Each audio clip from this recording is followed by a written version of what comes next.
So, okay, Colton, we're back. We had a little bit of a technicality problem here. We had a sudden image show up that said the storage was full. So we're back again with Colton after technical difficulties have delayed us here for about 5 minutes. So Colton, if you can pick back up where you were at, we'll continue on. All right, so I might be backtracking a little bit, but told you about the landfill. So we were out doing house calls and things at that time with the supplies that we had got from places shutting down, and we had got a building in the Red Hill community just outside of our fire district. So I was kind of far out there. I didn't really like that. I kind of wanted to be back in the community where I was at. We were still doing calls there, and I was like, man, I wish I could find a little closer place or something. And we were getting stuff situated, and we were like, okay, do we open to the public? Do we not? Do we just do deliveries? What do we do? So there was a lot of praying, a lot of thinking, a lot of just trying to figure stuff out on top of personal things. And I've told this story before, but my wife, she come to me and she was, we need to go out to the grocery store. So the grocery store at this time, it still practically is this time now, and today, the only real grocery store would be in Tennessee. We have a Walmart, but it's about an hour away from where I live. The closest is going to Tennessee. So we went across the mountain to Tennessee. At this time, you could drive just about anywhere. A lot of the roads were still pretty rough, but they were passable to an extent. So we get over to Erwin, and we're sitting in the parking lot, and my wife looks at me and she's like, how much money do we have? And I was like, $100. I was like, that's all we've got. And she's like, okay. She's like, we need this, and this should give us a little bit left over to get some gas, blah, blah, blah. And we get in Walmart, and I see this couple, and they're kind of just like, they've got some kids with them, and they're just acting kind of like they don't really have the money to do it, but they do, or it was just an awkward thing. And my heart was saying, go help them. My mom was saying, I don't have it to help. And I was like, no, I'm just going to get my stuff and I'm going to go back home. And I ended up seeing them like 3 times. And every time it was the same thing, help them out. No, I'm not going to. I'm just going to get my stuff and go home. And I get to the parking lot, and we're putting our groceries in, and I get to the parking lot, and I'm putting the groceries in the car, and I look up, and they're right there. They're in the parking lot with us, and I was like, just get the groceries in the car. And the good Lord was like, here's your chance. He was like, you got to do it. If you don't do it, it's going to be worse on you. And I was like, all right, I'll go do it. Well, before we come over there, I had a generator that was donated and a buddy heater. Mm-hmm. And I kept those in the back of the car for a long time. And when we went to go get groceries, they wasn't in the back of the car. And something told me before we left, they put that in there. Put that in there. So I put a propane tank in. I put a hose for a buddy heater. I put a buddy heater and a generator. Everything in there. And right before we left, and I get over there, and I just pull up, and I'm like, hey, man, I was like, do you guys need help with anything? And he was like, no, we're good. We're fine. I was like, I've got, like, a buddy heater and some propane and some stuff in the car. I was like, we kind of run a little hub.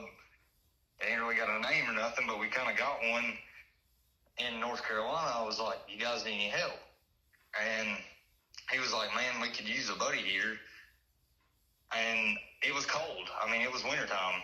It was getting there. I mean, so I was like, yeah. So we're in the middle of Walmart parking lot, and I open the trunk up, and I'm giving him this stuff, and I was like, usually I was kind of weary on the generator thing, so I didn't like just come out and be like, here's a brand new generator, like you can have it.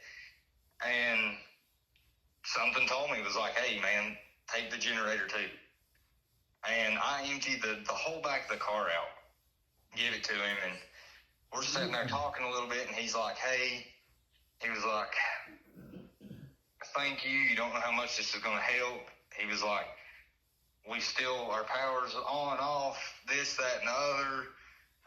My wife lost her job. She worked at the plastics plant where there was I think it was like 6 people that worked there had died due to the storm. And he was like, you don't know how much this is going to help. And the good Lord done it. It wasn't me. I just reached in my back pocket and pulled my billfold out. And I just reached in there and handed him everything that was in it. And I handed him $100. And I was thinking, I was like, how is that possible? I was like, I just went in Walmart with $100, bought my groceries. They're in the car. And I just handed him $100. I was like, how? I didn't know. I was like, how did that happen? And I get in the car, and my wife looks at me, and she's like, did you just give him money? And I was like, yeah. I was like, I don't know why I done it. I just done it. And she was like, well, I'm going to trust you. And she was like, that's all we had. And I was like, I know. I was like, it's okay, though. I was like, it's fine. At this time, it was getting around Thanksgiving. So my family wanted to have a little Thanksgiving get together, and they told us that we needed to buy that we needed to make a little pie or cake or something. So I was like, okay. I was like, we'll go get one. Well, I'm coming back I'm going to Spruce Pine. There's a Walmart in Spruce Pine. And we get to Spruce Pine, and we get in Walmart, we get in there, and we get some things, and we get back in the car, and Lizzie looks at me, and she's like, oh, we didn't get this. I was like, okay. I was like, I'll stop at the dollar store and get it. Well, I get going back home. There's 2 roads. One takes you to the dollar store, one takes you to my house. And I get going down the road, and I was like, I'm not going to the dollar store. I don't feel like it. We'll just tell them we couldn't. I was like, I don't feel like it. And we're going down the road, and I completely miss the turnoff to go home. And I was like, well, I done missed the turnoff. I was like, I guess we're going to the dollar store. And we get to the dollar store, and I'm feeling kind of down and out. And I was like, if you want to run in and get that real quick, I'll set my car. She was like, okay. So she runs in. She takes my little boy with her, and they walk in. Well, at this time, it kind of become known that we had a little hub that like I said, it didn't have a name or nothing. Kind of had a little thing going on there. So a lot of people would just come up randomly and ask if I had things. And I was sitting in the car, kind of had my head down, and somebody knocked on the window, and I was like, I'm just trying to get home. I was like, I hate to be selfish. I was like, but I don't feel good. I was like, somebody's wanting something. So I rolled the window down, and the guy's like, hey man, he was like, how are you? And I was like, I'm good. I was like, can I help you with anything? And he was like, no. He was like, I was hoping I could help you. He's like, I seen a little boy with I guess it was your wife, walk into the store. He was like, I want to help you guys out a little bit, getting Christmas time and everything. He was like, here's $100. And I was like, I was like, I do that. You don't do that to me. I was like, no, I don't want it. And he gives me the $100 bill, and I was like, I don't know. I kind of wanted to look at it and be like, I don't want it, but I need it.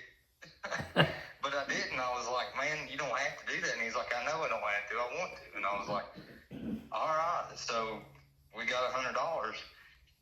And my wife come out. She's down and out from the money situation stuff. And she comes out and she's like, why are you so happy? And I was like, oh, we just got $100. And she was like, how? And I was like, this guy just walked up and gave us $100. And she was like, that's crazy. And I was like, I know. I was like, I'm still trying to wrap my brain around it. And I was like, all right. We ended up using the $100 on something supplies related or something somebody needed or something. And we went to church on Sunday, and there's a cowboy church out of Tennessee. Mm-hmm. And they had been coming over. They had brought supplies in during when we were completely cut off. They had got in and brought supplies. They would bring stoves and cook meals. I mean, almost every weekend they were here cooking meals every weekend. And they had come in and they was like, hey, we want to cook a meal for you, this, that, and other. So they're out there cooking. We're having church. We come out of church, and we're standing there, and this lady from the church walks up to me, and she was talking. She was like, my dad, he needs a bridge. He needs a HVAC system. He needs this, that, and the other. His house is demolished. She had actually lost her grandpa in the flood. He had passed away. And her dad's house was it was just bad. And I was like, I'll see what I can do. I was like, blah, blah, blah. Well, this guy from the cowboy church just walks up. And he was like, hey, how are you? And I was like, oh, I'd be better if I knew how to put in an HVAC system or something along the lines of that. And he just starts laughing. He was like, yeah. And I was like, what's so funny? He was like, that's what I do for a living. I was like, really? And he was like, yeah. He was like, I'll do it. And I was like, that's crazy. So they were getting the HVAC system, and I was like really excited about that. I was like, man, that don't happen every day. And we go to leave, and he kind of hollers at me, and he's like, hey, wait a minute. Well, his wife comes walking up, and she hands us an envelope. And we're like, okay, what is this? And they were like, well, this will help you out a little bit. And I was like, okay. So I look at I put the envelope down. I go on home. I'm looking, or I'm sitting down there, and I get the envelope out, and I open it up, and it's a check for, I think it was like $2,000 or $2,300, something like that. And I was like, what is going on? I was like, I gave $100 out. $100. I got my $100 back plus this check. I was like, I don't even know what to say. Not to mention the HVAC system, the bridges, everything else. I was like, this is crazy. I mean, the amount of people that we've met, that I've met personally, not to mention a lot of others, and the amount of just flat-out miracles that has happened through this, you couldn't sit there and count them. It's just crazy at the amount of stuff that's went on in a good way. There's been bad go on, but there was a lot of good that come out of this as far as like just people. And I mean, I've met people from all over the United States, and I've had people on our Amazon list now from different countries order. But I was just like, holy, what is going on? Well, we had went to fire departments. We went to churches. We went all this other stuff. And I looked at my wife one day and I was like, we gotta, like, I talked to my neighbor. He was like, man, you ought to open a business. He was like, you ought to do your own thing since you don't have the job. And I was like, I don't know. And I looked at my wife and I was like, why don't we just do a nonprofit? And she was like, yeah. She was like, I trust you. You'll do whatever. And I was like, I think that's the route we go. We've got all this stuff. I was like, we want to continue to do it. And to this day, the only regret that I have is I didn't start it sooner. But then that's when Cry was born. My neighbor actually come up with the logo and everything, and that's how Cry was born, was through that. And Cry stands for Community Rebuild Initiative. And that's kind of where a lot of people think in our logo that we're like a recycling center. And there's a lot of jokes go around that I've made and other people's made about the logo. But what that originally stood for was, we're taking the stuff, there's stuff being brought in, then it's getting thrown away, and we're taking that and taking it into a positive atmosphere and getting that where it's needed instead of just throwing it away. So that's kind of where that come in. But as far as like miracles and things like that, I was at Red Hill. That's when we opened Cry. Mm-hmm. And I was at Red Hill, and there was this guy come in by the name of Kris. He was on some of Bud's with Appalachian Navy's early videos. He come in, he was like, hey guys, do you have any propane? And I was like, no, we've not had any propane. We've got maybe some little bottles, but nothing big. And he was like, okay. Well, he had seen somewhere where they were doing propane giveaway. And he was like, well, I'm going to go to that. Well, he went, and it was Bud. It was Bud. It was Bud. And he had actually talked with Bud, and he said, hey, there's a release center down the road here that they've not had any propane. They could probably use it. And Bud just stops by one day. And he's talking, and he's like, I do propane. He was like, I've got just about anything. So that's how we got connected with Bud, was just a flat-out miracle. We didn't know each other, and there it was. And same way with, I had some family in Morganton, and they were actually volunteering at a nonprofit down there doing disaster relief. And they had done deliveries all around me, and I've not seen this side of the family in a while and everything, and they were doing deliveries all around me. Well, they just stopped in one day, and we're like, oh my gosh, there you are, like you're right here. So, I mean, we families has come together over this, people's come together over it, and there's been a lot of good and a lot of progress made, but there's still so much progress that needs to be made. Mm-hmm. But we've done that. Me and Bud hit it off. Bud's got a great team with you guys and everything. Like, I don't know what I would do without Bud. But oh yeah, I saw him today. He's a go-getter. But anyway, we kind of done that, and we were doing home delivery still, but now as Cry, we got our 501c3, and then it really kind of took off from there. We had the pleasure of going to other places with Bud. There was some stuff went on in Kentucky and places like that, and we had a lot of people from those areas coming in and helping us in the worst time.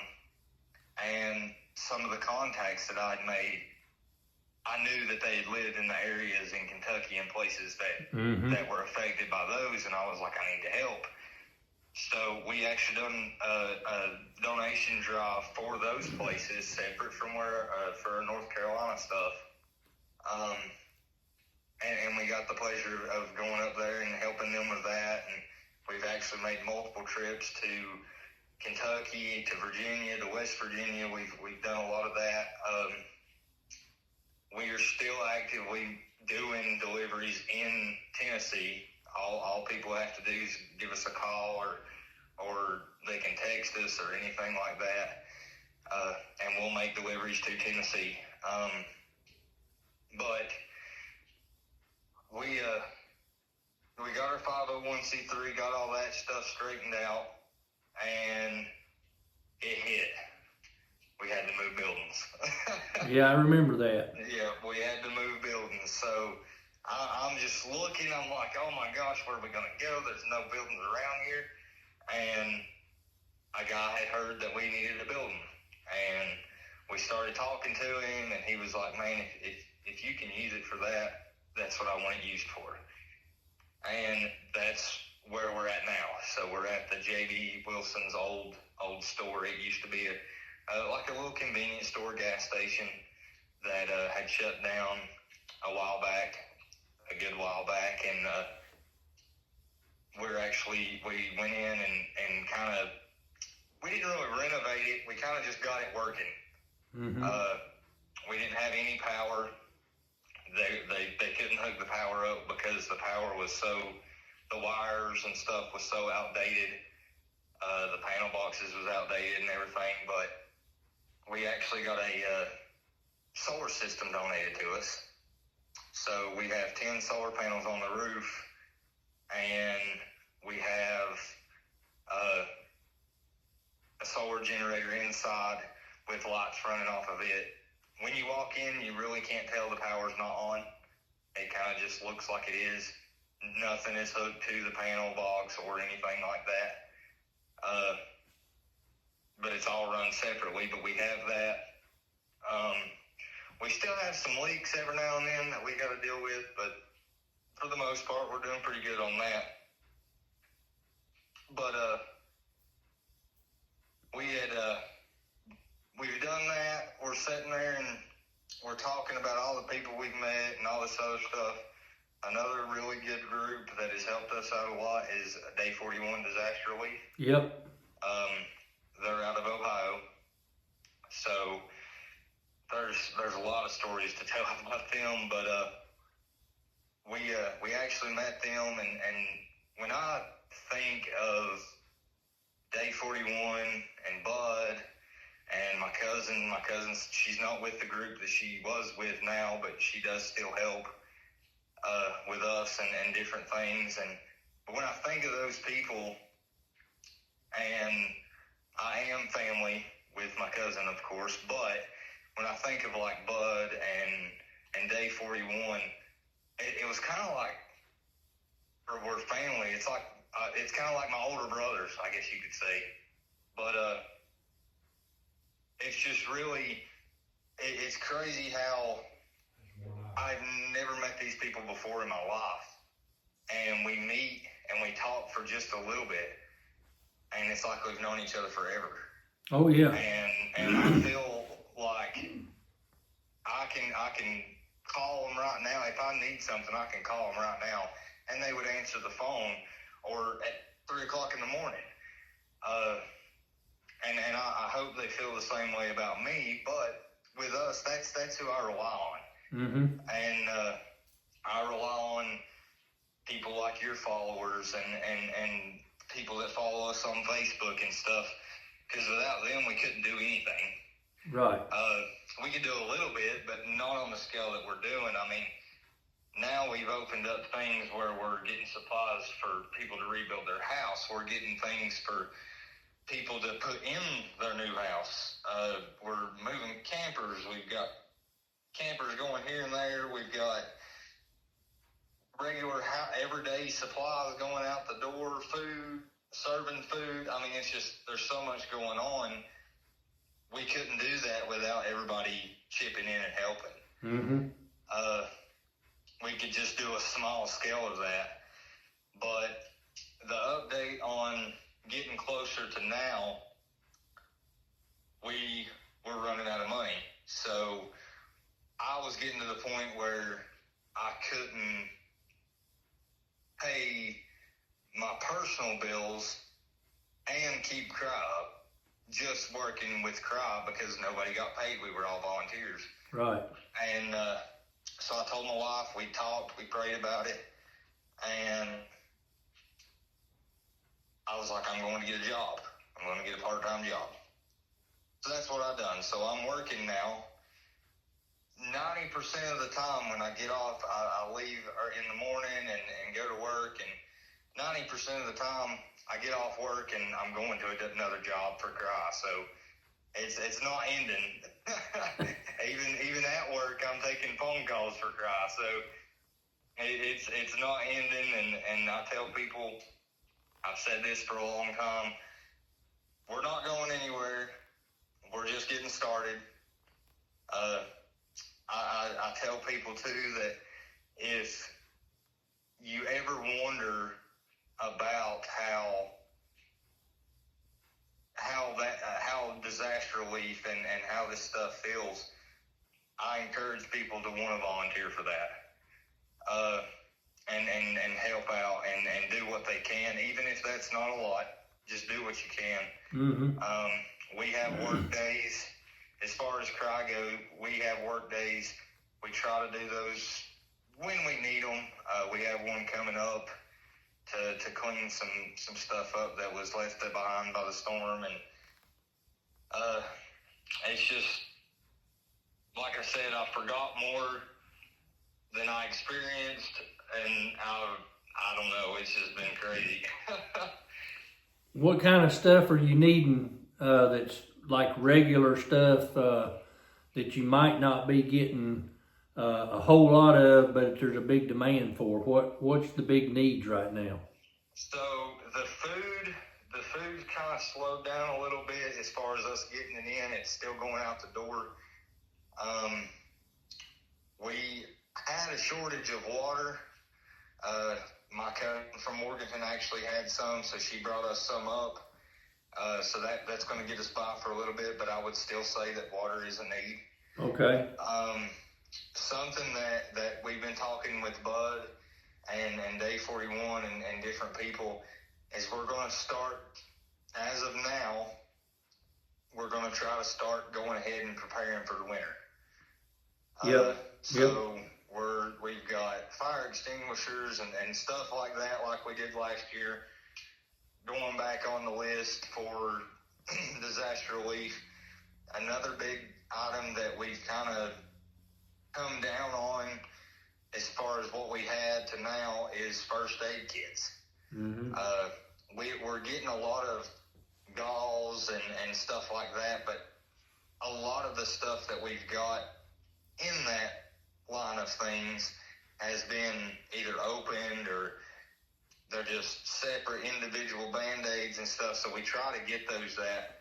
It would just be a lot easier and effective if we had the first aid kit to give to the family. What about are you hearing much feedback on people needing more buddy heaters and the hoses and things like that with winter coming? Do you know what the status of those buddy heaters that we passed out last year are, if they're still working, or do you know anything like that? That's starting to pick up again where we've had the chillier mornings. For me, it's a little early to tell. For the most part, I feel like everybody has one, but whether it's working or not, I don't know. I have a very, very few left over from last year, and those will be going back on our Amazon list. I've got to get with Holly and update the whole thing. The hoses for sure, because I think I've got just a few hoses as well. Mm-hmm. I've got more heaters than I've got hoses. On the scale of that stuff and wintertime coming, for an example, we had Bud and his team, they brought 20 tanks. That's what they had at the time. They brought 20 propane tanks to us, and they were gone in 2 days, and it is not even got wintertime yet. Mm-hmm. So we actually got a full reload of propane just the other day, and we're down to probably about half. So that's starting to pick up. We still have a lot of people in campers. I just had a person reach out and say that actually somebody that does the release stuff that say that they actually still have a family. They don't have any children or anything, but they are in a tent. So we're working with different groups and stuff of getting them a camper in. They're actually in Burke County. So we're working on that. We have to go through the process and look at things and see if it's the truth. We've got to go down there and look and stuff. You got to vet them out. Yeah, just because, I mean, we've not fully recognized that there is somebody in a tent. And that's something that, like, with a lot of places now, it takes forever to go through the process. If we have people that we know for sure in that situation, we send people there as soon as we can. We've actually we had a call come in very early on winter last year that there was a family in a tent living around the river. Our team spent the majority of the day looking up and down the river to find the family, and it turned out that there was no family there.